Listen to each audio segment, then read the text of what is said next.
Just a minute. Let me turn my light on. I didn't realize it was this dark in here.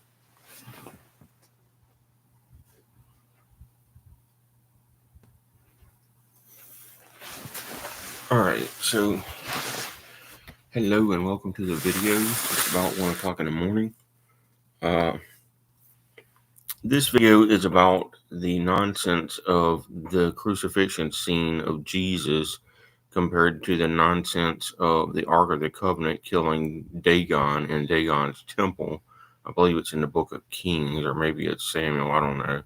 I haven't done a study on it in a long time. But anyway, in one of the books, one of the Davidic books, it's got a story where the competing nation captured the Ark of the Covenant and brought it into the temple of Dagon, a false god. And according to the story, anyway, overnight while the people were sleeping, they offered the Ark of the Covenant as a sacrifice to Dagon, the false god. Well, supposedly lightning came out of the Ark of the Covenant and cut off the head of the statue of Dagon and made Dagon bow down to the Ark of the Covenant. And that's according to the story. I don't believe this story, by the way, because it's complete nonsense either way. I don't believe anything about the Ark of the Covenant because the Ark of the Covenant comes from an Egyptian myth that predates the Hebrew people by thousands of years. But anyway, according to the biblical story, the Ark of the Covenant decapitated Dagon. And then the people come back and see that, oh, the Ark of the Covenant of the Jews decapitated our god Dagon. So they pick up their dead god Dagon and stand him back up and keep worshiping Dagon, but they return the Ark of the Covenant to the Jews. Now, I would like to take a moment and remind you that in the New Testament, the Christian New Testament, when Jesus is crucified and dead, right before Jesus dies, the people who are standing there watching, the unbelievers who are standing there watching, say, quote, he saved other people, but himself he cannot save. If he is God, I'm paraphrasing, let him come down from the cross. So Jesus fails. That was a very simple request. So if Jesus was God, let him come down from the cross. Well, Jesus fails to get off the cross and he dies. Well, his disciples come and pick up the dead God man Jesus and go bury him, just like the Dagonites worshipped Dagon, the dead god Dagon, that had just been decapitated by the Ark of the Covenant.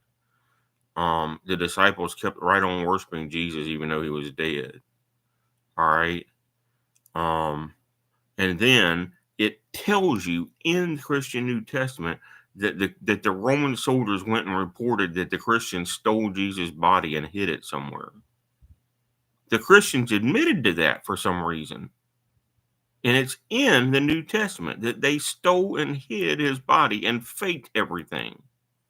It tells you that, and they admitted that for some reason in the text. But let me explain this. The notion of the incarnation of God as a man, especially in the manner that the New Testament claims, is a lie. John 3:16 claims that Jesus claims that he is the only begotten Son of God. There's a problem with that. There are other persons in the Bible who are called the Son of God, namely the angels. So he can't be the only begotten Son of God. First of all, he can't be a begotten Son of God. Secondly, because it's not ontologically possible for God to create an ideal clone of himself, such as the divine Trinity claim that Jesus was in eternity with God. The offspring of God, even if he had children, could never be the first cause. So he could never be equal to God. He could never be the true creator. The Son could never be the Father. The Father could never be the Son. All right?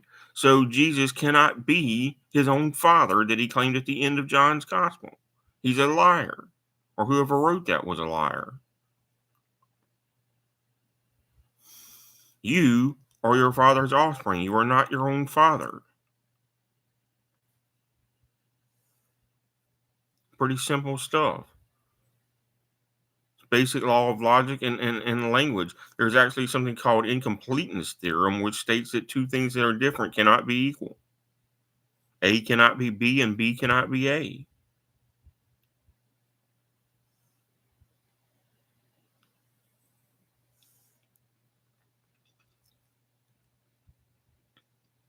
The truth cannot contradict the truth.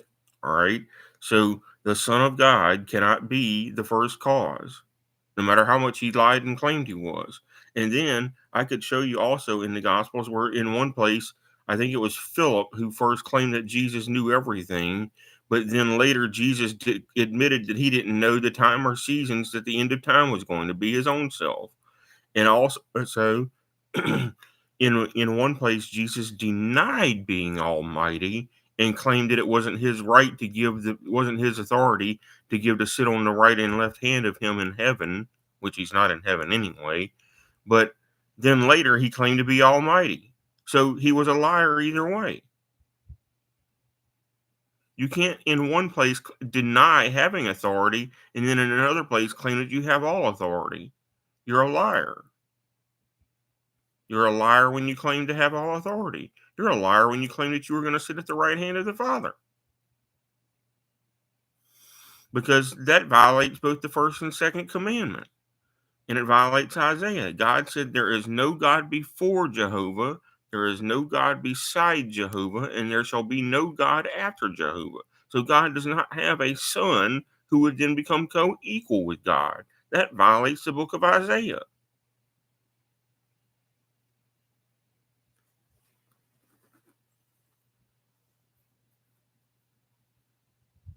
And Paul claimed that Jesus was elevated above God himself, that his name was above every name. That violates what Isaiah said. There is no God before Jehovah, there is no God beside Jehovah, so there is no Trinity, and there is no God after Jehovah, so there is no Son of God becoming co equal with God. That is a bald faced lie. It's not a slight error, it is an outright blaspheming lie.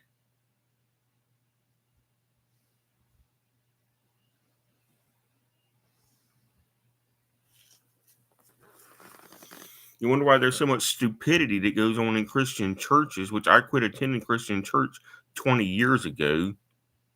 I quit believing in Christianity completely 8 years ago. But I quit attending Christian church 20 years ago because I couldn't find one that was actually sane.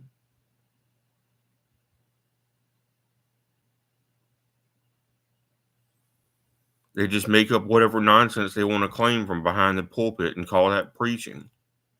The pastors do. Any kind of nonsense claim that they can make, they will make from behind the pulpit and expect you, the listener, to believe it. It is nonsense. The whole Christian New Testament is nonsense. Like Jesus and Paul contradict one another dozens of times anyway. The most important one being on the law itself. Jesus, at least the biblical Jesus, said that he did not come to destroy the law, but came to fulfill it. All right. Paul claimed that Jesus did away with the law, which is a lie, because Jesus said the law would not be done away with until heaven and earth were done away with.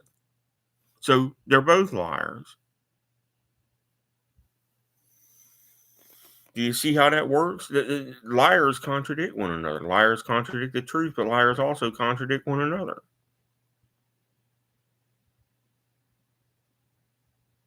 Jesus said that the law would never be done away with until heaven and earth were done away with. Paul claimed that the law was done away with through Jesus' death.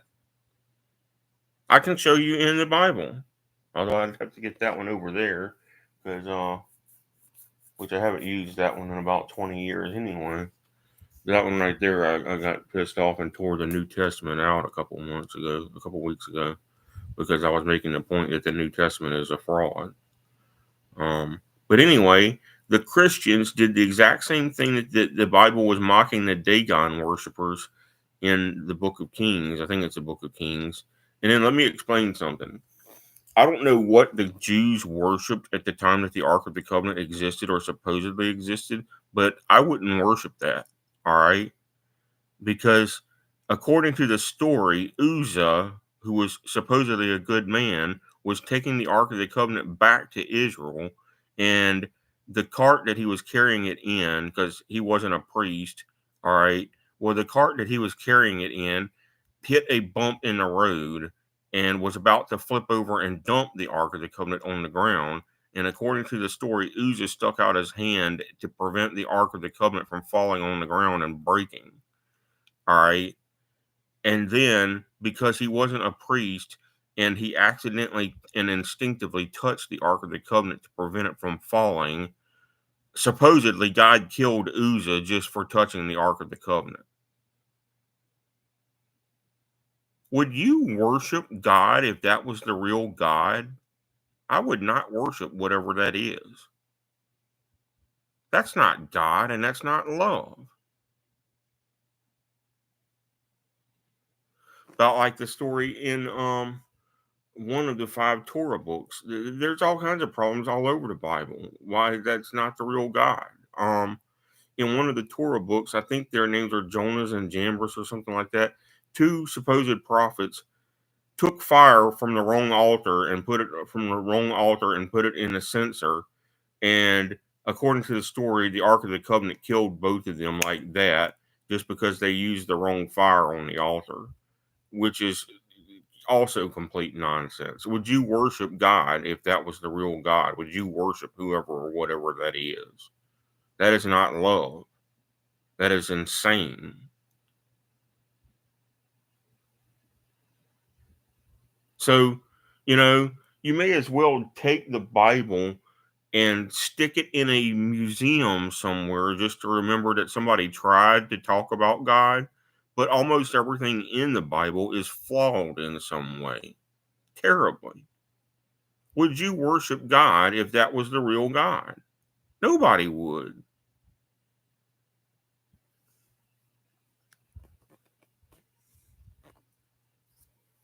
But as I said, the story of the Ark of the Covenant is a complete fable. It actually comes from an Egyptian myth that predates the Hebrew religion by thousands of years, by at least a couple thousand years. Um, I don't know how that got mixed up in the Hebrew religion and became the foundation stone of the Hebrew religion, but it did. Um, and nobody has seen the Ark of the Covenant, and we don't. I doubt the thing ever even existed, because most of the stories around it are complete fables and myths that we can prove never happened anyway. Uh, such as the walls of Jericho falling. They've dug up Jericho to the deepest foundation they can find, and there's no evidence that the story in the Bible ever happened. Other problems exist. So uh,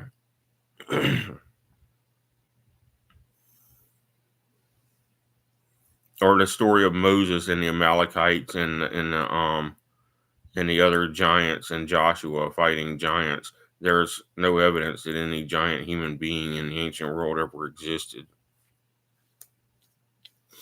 It's possible that someone the size of Goliath might have existed, because he was only 6 or 7 inches taller than Robert Wadlow, allegedly. But that seems like a stretch, because most people who have acromegaly are not giants that are good in battle. They die young from diseases and stuff like that. So it's unlikely. For example, Robert Wadlow died in his early 20s from a foot infection. It's unlikely that an actual giant would be a good fighter, because most of them have deformities that make them bad fighters. Unless you're talking about like Andre the Giant or Paul White, and but most of them that have acromegaly and are ridiculously tall like that have bone deformities and muscle deformities, and they end up needing canes and walkers to walk. So, you know, um, it's unlikely that there was actually a Philistine giant that was 9 foot 6 inches tall, as the text is claiming that he was.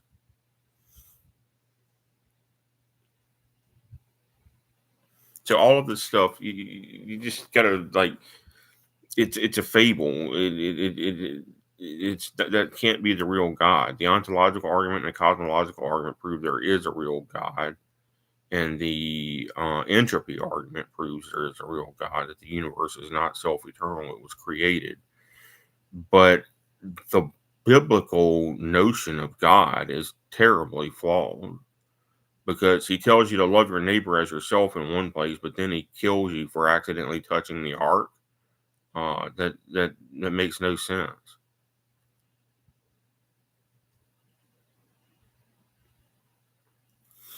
He kills you for accidentally using the wrong fire on the altar. That makes no sense. But he kills them for accidentally using the wrong fire on the altar at the tabernacle that Moses commanded them to make. But he let the Baal worshippers go on for 1,000 years and didn't directly intervene his own self, the biblical God. So how would that make sense? How would that make sense that he would kill a believer for accidentally doing something wrong, but not kill somebody that was human sacrificing, and go ahead and stop that his own self? So none of that probably ever even happened. It's they don't find any archaeological evidence that ever happened anyway. But anyway,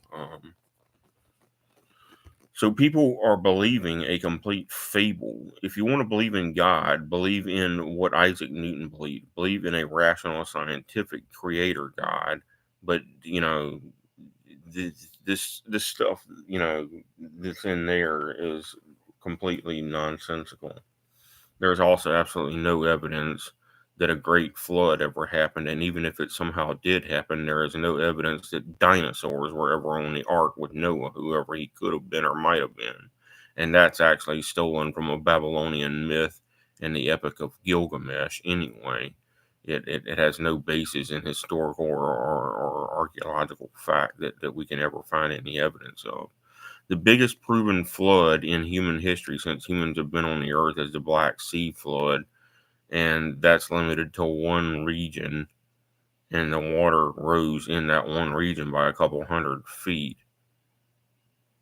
And there is no evidence that a flood bigger than that ever happened on the face of the earth, at least not while humans were on the face of the earth. So, you can believe a bunch of nonsense, or you can believe something with a rational mind exists. I'm choosing to believe that something with a rational mind exists.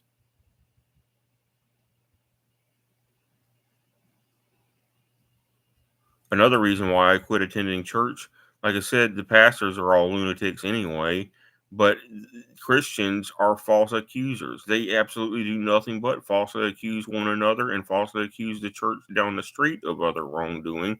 And it's like, well, you know, if there's that much wrongdoing going in every other church except your church, then you're bearing witness that there is something wrong with Christianity in general. And I'm now bearing witness that there is something wrong with Christianity in general. That there is that it is a lie to begin with. It does nothing but generate cult behavior and complete falsehoods and nonsense.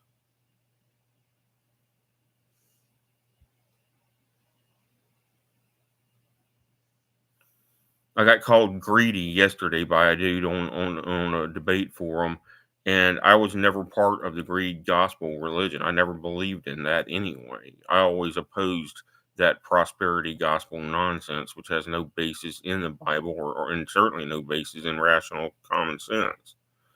I always opposed that.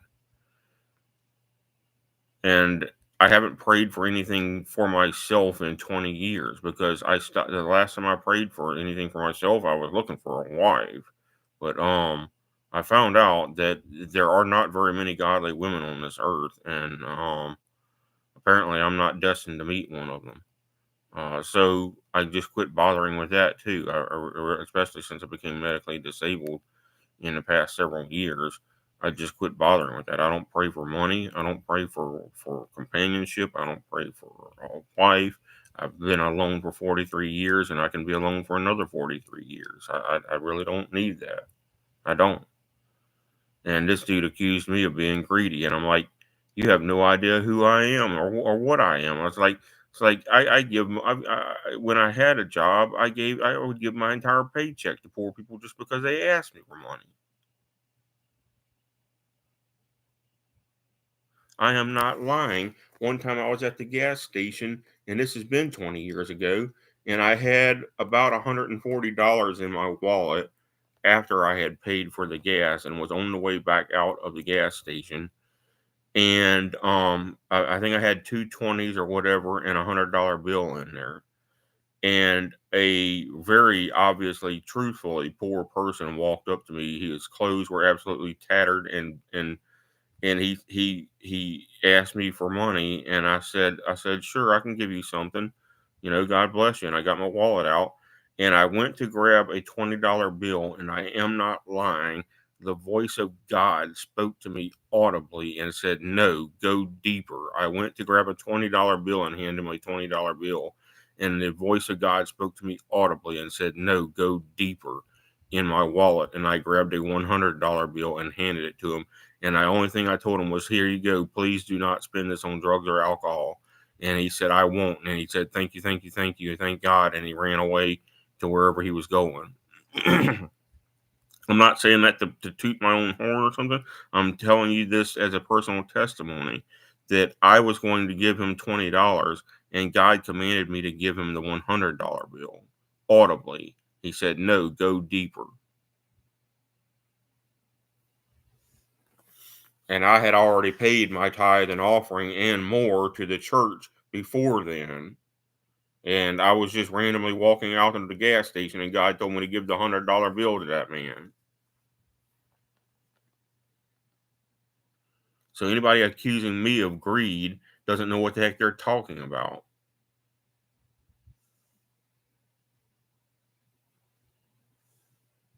False accuser claiming to be a Christian.